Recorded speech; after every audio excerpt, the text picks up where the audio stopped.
اور جیسا نوح کے دنوں میں ہوا تھا اسی طرح ابن آدم کے دنوں میں بھی ہوگا کہ لوگ کھاتے پیتے تھے اور ان میں بیاہ شادی ہوتی تھی اس دن تک جب نوح کشتی میں داخل ہوا اور طوفان نے آ کر سب کو ہلاک کیا. اور 28ویں آیت. اور جیسا لوط کے دنوں میں ہوا تھا کہ لوگ کھاتے پیتے اور خرید و فروخت کرتے اور درخت لگاتے اور گھر بناتے تھے لیکن جس دن لوط سدوم سے نکلا آگ اور گندک نے آسمان سے برس کر سب کو ہلاک کیا. ابن آدم کے ظاہر ہونے کے دن بھی ایسا ہی ہوگا. ابن آدم کے ظاہر ہونے کے دن بھی ایسا ہی ہوگا. میرے خداوند نے یہاں پر نوح کے وقت کا ذکر کیا اور لوط کے وقت کا ذکر کیا یہ بتانے کے لیے کہ اگر نشان دیکھنے ہو تو جیسے حالات کبھی نوح کے دنوں میں تھے بالکل ویسے ہی حالات میری دوسری آمد کے وقت ہوں گے. نوح کے وقت کا زمانہ مسیحی علماء کہتے ہیں کہ یہ ضمیر کا زمانہ ہے اور ضمیر کے زمانہ میں جو کچھ ہوا تھا وہی کچھ اس دور میں بھی ہو رہا ہے. اس زمانے کو آخری زمانہ بھی کہا جاتا ہے, اس زمانے کو روح کا زمانہ بھی کہا جاتا ہے اور اس زمانے کو نوح کا زمانہ بھی کہا جاتا ہے کیونکہ یہ حالات اسی طرح کے ہیں جس طرح نوح کے زمانہ میں تھے. اب ہم یہ سیکھنے کے لیے کہ نوح کے زمانہ میں کیا تھا پیدائش کی کتاب کے 6 باب میں چلتے ہیں. پیدائش کی کتاب کے 6 باب میں ہم چند باتیں پڑھتے ہیں تاکہ ان باتوں کو صفائی کے ساتھ ہم جان سکیں. پیدائش کی کتاب کے 6 باب کی نامیت پڑھتے ہیں. جی نوح کا نسب نامہ یہ ہے کہ نوح مرد راست باز اپنے زمانہ کے لوگوں میں بے عیب تھا اور نوح خدا کے ساتھ ساتھ چلتا رہا. اس سے 3 بیٹے سم حام اور یافت پیدا ہوئے. اور 11ویں آیت میں لکھا ہوا ہے اور زمین خدا کے آگے ناراض تو ہو گئی تھی. نوح بھی خدا کو نظر آ رہا ہے, ساری زمین بھی خدا کو نظر آ رہی ہے. کلام نے کہا خدا کی آنکھیں ساری زمین پر پھرتی ہے, اس کو ساری زمین کے لوگ ناراض نظر آ رہے ہیں لیکن نوح جو ہے وہ خدا کی نظر میں راست باز نظر آ رہا ہے. پڑھیے. پر زمین خدا کے آگے ناراض تو ہو گئی تھی اور وہ ظلم سے بھری تھی. اچھا. اور خدا نے زمین پر نظر کی اور دیکھا کہ وہ ناراض تو ہو گئی ہے. اور ناراض ہو گئی ہے زمین اور اس کا سبب کیا ہے؟ کیونکہ ہر بشر نے زمین پر اپنا طریقہ بگاڑ لیا تھا. اصل میں ناراضگی کا سبب یہ ہے کہ ہر شخص نے اپنا طریقہ بگاڑ لیا ہے. جس طرح نوح کے وقت میں ہر شخص نے اپنا طریقہ بگاڑ لیا تھا بین اسی طرح آج کل بھی طریقے بگڑ گئے ہیں. جس طریقے سے خدا دنیا کو رہنا سکھا رہا ہے یا دیکھنا چاہتا ہے کہ دنیا اس طریقے سے کھائے, اس طریقے سے پیے, اس طریقے سے رہے, اس طریقے سے شادیاں کرے, اس طریقے سے خوشیاں کرے, اس طریقے سے غمیاں کو اٹینڈ کرے, طریقے بڑے فرق ہو گئے ہیں. اصل میں جب وہ طریقہ نہ رہے جو خدا کا بتایا ہوتا ہے تو طریقہ بگڑ جاتا ہے. میں بڑی صفائی کے ساتھ کہنے لگا ہوں جس دور میں سے ہم گزر رہے ہیں یقیناً اب روحانی دنیا کے اندر بھی طریقے بگڑ گئے ہیں. جسمانی دنیا کو تو چھوڑ دیجئے, لوگوں نے نجات پانے کا طریقہ بھی بگاڑ لیا ہے. بھائی خدا نے نجات پانے کا طریقہ کیا بتایا ہے؟ بڑا سادہ سا لکھا ہوا ہے. پولس رسول خط لکھتا ہے تیتس کو. میں چاہتا ہوں تیتس کے نام پولس رسول کا خط اس کا 3 باب اور اس کی 4 اور 5 پیارے بھائی پڑھیں گے. مگر جب ہمارے منجی خدا کی مہربانی اور انسان کے ساتھ اس کی الفت ظاہر ہوئی. پولس کہتا ہے جب ہمارے خدا کی مہربانی اور اس کی محبت اس نے ہم پر ظاہر کی تو اس نے کیا کیا؟ تو اس نے ہم کو نجات دی. خدا نے ہمیں نجات دی مگر راست بازی کے کاموں کے سبب سے کیا نہیں. طریقہ تھا خدا کا نجات دینے کا؟ ہمیں راست بازی کے کاموں کے سبب سے نجات نہیں دی جو ہم نے خود کیے بلکہ اپنی رحمت کے مطابق نئی پیدائش کے غسل اور زمین اور روح القدس کے ہمیں نیا بنانے کے وسیلہ سے. یہ 2 طریقے ہیں میرے خدا کے نجات دینے کے کہ خداوند کسی آدمی کو نئی پیدائش کا غسل ہو پائے اور روح القدس سے نیا ہو جائے تو وہ نجات پا جاتا ہے. اس کو سادہ لفظوں میں نئے سرے سے پیدا ہونا بھی کہتے ہیں اور یہی طریقہ آسمان کی بادشاہی میں داخل ہونے کا. اب جس دور میں سے ہم گزر رہے ہیں یہ بڑا سینسیٹیو سا دور ہے, بڑا عجیب سا دور ہے. میں نے اس بات کو سنی شروع کیا ہے ہم اتنے بھولے نہ بنے. دنیا میں کیا ہو رہا ہے اپنی نجات کی فکر کریں. نجات کا طریقہ کیا ہے؟ میرا یسوع نجات دینے کے لیے دنیا میں آیا. اس نے نجات کا کیا طریقہ بتایا؟ اس نے کہا ساری خلق کے سامنے جا کر انجیل کی منادی کرو. جو ایمان لائے بپتسمہ لے وہ نجات پائے گا. اب اس سے ہٹ کر کوئی اور طریقہ بتائے تو ہم کس طرح مان لیں؟ میرے خیال میں ہمیں اپنی آنکھوں کو کھولنے کی ضرورت ہے. پولس کہتا ہے اس نے ہمیں نجات دی ہے نئی پیدائش کے غسل سے، روح اس کے نیا بنانے کے وسیلہ سے. ہم کوئی اور طریقہ نکال سکتے ہیں؟ نہیں بھائی. اور اگر کوئی اور طریقے سے کہتا ہے میں نجات پانے کی کوشش کر رہا ہوں تو بھائی اس کا طریقہ وہ نہیں ہے، بلکہ یوں سمجھیے کہ اس نے نجات پانے کا طریقہ بگاڑ دیا ہے. آسمان کی بادشاہی میں داخل ہونے کا ایک ہی طریقہ ہے جو یسوع مسیح نے نیقودیمس کو رات کو بتایا. یوحنا کی انجیل کے 30 باب میں چلتا ہوں میں. یوحنا کی انجیل کے 30 باب کی 30 پڑھیے سر. یسوع نے جواب میں اس سے کہا میں تجھ سے سچ کہتا ہوں کہ جب تک کوئی نئے سرے سے پیدا نہ ہو وہ خدا کی بادشاہی کو دیکھ نہیں سکتا. یہ سیدھی سیدھی بات ہے. نئے سرے سے جب تک پیدا نہ ہو خدا کی بادشاہی کا تصور بھی نہ کرے. ہاں جی. نیقودیمس نے اس سے کہا آدمی جب بوڑھا ہو گیا تو کیوں کر پیدا ہو سکتا ہے؟ وہ جسمانی آدمی تھا، جسمانی سوچ رکھتا تھا. اس نے جسمانی سینس میں یہ بات کی. ہاں جی. کیا وہ دوبارہ اپنی ماں کے پیٹ میں داخل ہو کر پیدا ہو سکتا ہے؟ پڑھتے جائیے. یسوع نے جواب دیا کہ میں تجھ سے سچ کہتا ہوں کہ جب تک کوئی آدمی پانی اور روح سے پیدا نہ ہو وہ خدا کی بادشاہی میں داخل نہیں ہو سکتا. بلکہ پڑھتے جائیے. جو جسم سے پیدا ہوا ہے جسم ہے اور جو روح سے پیدا ہوا ہے روح ہے. تعجب نہ کر کے میں نے تجھ سے کہا تمہیں نئے سرے سے پیدا ہونا ضرور ہے. تمہیں نئے سرے سے پیدا ہونا ضرور ہے. اب سننے اور دیکھنے والے غور کیجئے. جب یسوع نے کہہ دیا ہے ضرور ہے کہ نئے سرے سے کوئی بندہ پیدا ہو، اگر اس نے خدا کی بادشاہی میں جانا ہے تو کیا کوئی سے ہٹ کر کوئی اور طریقہ نکال سکتا ہے؟ جبکہ میرے خدا نے کہا ہے دروازے میں ہوں. ارے بھائی باتیں تو بہت ہیں لیکن میں آپ کو بتانا چاہتا ہوں اس وقت ہم روحانی دنیا پر غور کریں. بائبل مقدس کو اپنے ہاتھوں میں لیں، اپنی آنکھوں سے پڑھیں کیا لکھا ہوا ہے. بزرگ خادموں سے پوچھیں آسمان کی بادشاہی میں جانے کا طریقہ کیا ہے. میرے خیال میں اگر آج بھی کوئی نیقودیمس ایسا یسوع کے پاس جائے گا یسوع آج بھی اس کو وہی کہے گا بیٹا تعجب نہ کر، عجیب ہے تیرے نگاہ میں لیکن بات یہی ہے کہ تجھے نئے سرے سے پیدا ہونا ضرور ہے. میں بتانا چاہتا ہوں نجات کا طریقہ مسیحیت میں بگڑ گیا، دعا کرنے کا طریقہ بگڑ گیا، بادشاہی میں داخل ہونے کا طریقہ بگڑ گیا، بپتسمہ کا طریقہ پتہ نہیں کون سا طریقہ بگڑا ہوا ہے. یہ بڑا مضمون ہے لیکن میں شارٹ بات کرتا ہوں. آپ کو پتہ ہے بپتسمہ کا طریقہ بھی بگڑ گیا ہے جس کے وسیلے سے ہم نے نجات پانی ہے. میرے خدا نے کہا تھا سب قوموں کو جا کر شاگرد بناؤ، ان کو باپ اور بیٹے اور روح القدس کے نام سے بپتسمہ دو.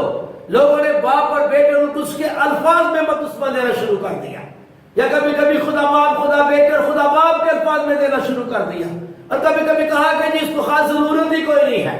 ارے بھائی کیوں طریقہ بگاڑ رہے ہیں؟ ایون کہ دعا کرنے کا طریقہ بھی بگڑ گیا ہے.